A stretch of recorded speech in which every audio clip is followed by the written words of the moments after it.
We turn now to BYU from Provo, Utah, and Coach Kalani Sitake joins us now from Provo. Coach, good morning to you. It's good afternoon here in the East, but it's good morning to you. How are you today? Good afternoon, Brian. How you doing? Not too bad, not too bad. How has practice gone for you so far this week as you prepare for East Carolina? You're coming off a bye week. How's it going? Yeah, it's been going good. I mean, we have practice later this afternoon, and we've been able to watch and scout East Carolina for a couple weeks now. We're going on our second week, and just been really impressed with what we see on film and what they've been able to do as a team. And in all three phases of the game, they've done a great job. And Blake's done a great job coaching them and being the leader of that team. And it's been really impressive. And you know me, I'm a defensive guy turned head coach too. So Yeah.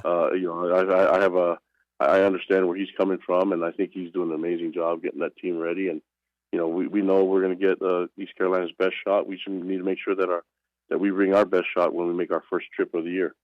How hard is it to go across country, even after a bye week, to play a football game? Yeah, I think that's a difficult part, especially when we're flying across the two time zones, And for us, we'll try to be we put the science behind it all and try to see what we can do to make the trip a little bit easier. But I think more than anything, once we get on the field and play the game, it's going to be a lot of fun. I think the kickoff's going to be at 7:30. It's going to be a great time for us, and we like playing later in the evening, so that works for us. It works out perfectly for us in this situation. But more than anything, just really excited about the opportunity to play the game and to be on that field and to compete against such a great team like East Carolina, and well coached, fundamentally sound as a program and as a team, and really impressive on film. So we know we have to bring our best game, and really looking forward to the competition. Coach, I know you talked about it in your press conference yesterday, the fact that Blake Harrell, took over on an interim basis and how hard that is. And that's even more impressive the way he turned the team around, and now he's got him off to a good start, 2-1 so far this season. But how hard is it to do that? Well, I think it's really difficult, and I think hopefully he's getting a lot of the credit and a lot of the praise for making that transition, and to go from being, because he's been there a number of years, so he's to also go from being the D coordinator and a leader, and then all of a sudden you need to be in charge of the whole team and to make difficult decisions. And I think he made one of the most important ones last year, and that's going with Hauser as quarterback. And look at how well it's worked out for him. You know what I mean? So when you make those decisions and you're deliberate about the moves that you make, I think he's done a great job looking at the staff that he's created, and I get a feel from the players that they really admire and love him. So that's a wonderful job, and speaks to the character of Blake Harrell and the type of man that he is and type of leader that he is. And I'm really looking forward to getting to know him and talking to him, in the midfield before the game and everything. Just and then more than anything, just really compliment him on the job that he's been able to do. When you look at the tape on East Carolina, what do you see? What impresses you most? Maybe start on offense with Katin Hauser as quarterback.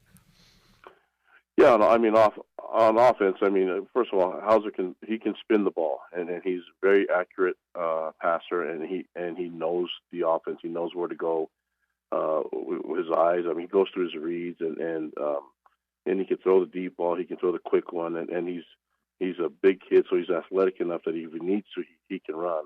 So he's a complete quarterback. And then when you surround that with a veteran O-line and got some great size, I've been impressed with the way that they do the techniques. They're fundamentally sound. Like I said, they block well, and they can do that in the pass game and in the run game. And then you combine that with really athletic and capable receivers. But it's interesting. They find ways to get them the ball in different ways, whether it's screens or down the field. They can hurt you in so many different ways.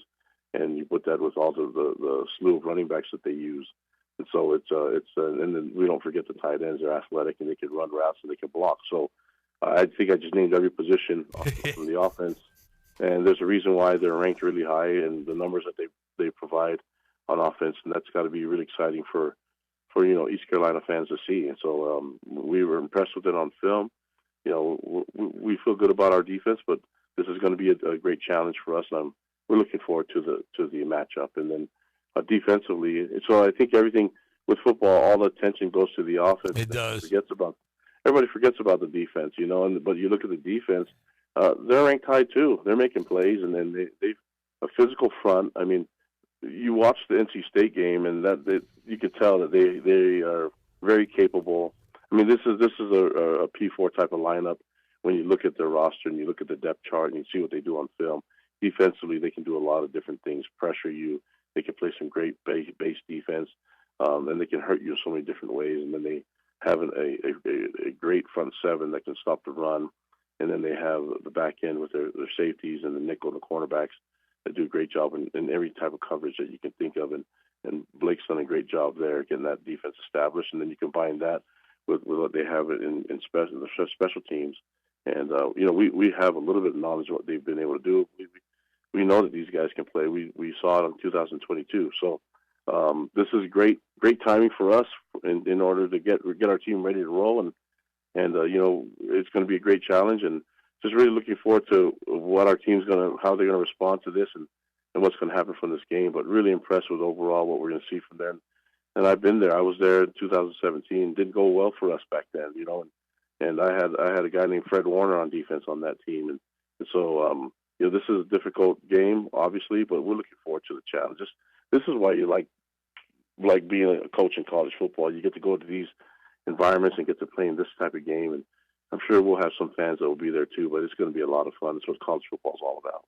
That's Kalani Sitake, the BYU head football coach in his 10th season at BYU. And, Coach, you talked about some of the fans. You guys are bringing like 700, 800 or so to a big tailgate over by the mall.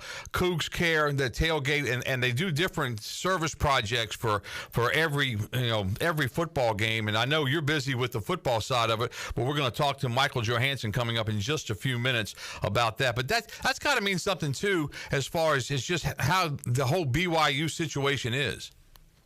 Yeah, and it's something that I especially love that we find ways to serve. And I know everything goes into the competition of the game, but we want to bring some sportsmanship and some honor to the game as much as we can.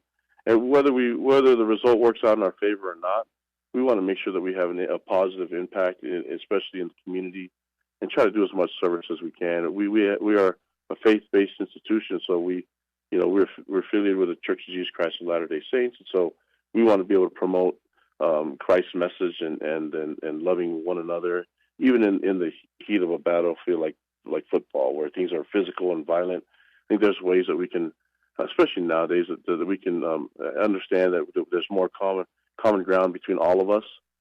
Even though we're wearing different colors, we want to do service and help out as much as we can. We try to promote that even within our program. I know we're not perfect, but we try to find ways to follow the toughest guy that walked this earth, and that's our Lord and Savior, Jesus Christ. Very well said, Coach. Before we let you go, because we promised to get you out of here in about 10 minutes, but talk about your ball club a little bit, led by your quarterback, the only number 47 I've ever seen at the quarterback position. Looking forward to watching him play. Bear Bachmeyer, his brother Tiger, is a wide receiver for you guys. But talk about BYU and the Cougars a little bit.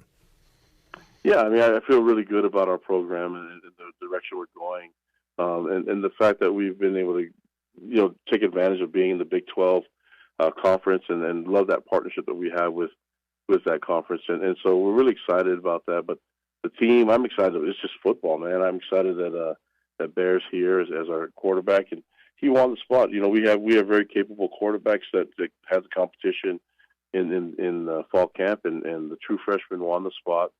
Learn the offense, and this is going to be new for him because he's going to be on his first road trip, but it's a time for us to rally around him and rally around the team and each other.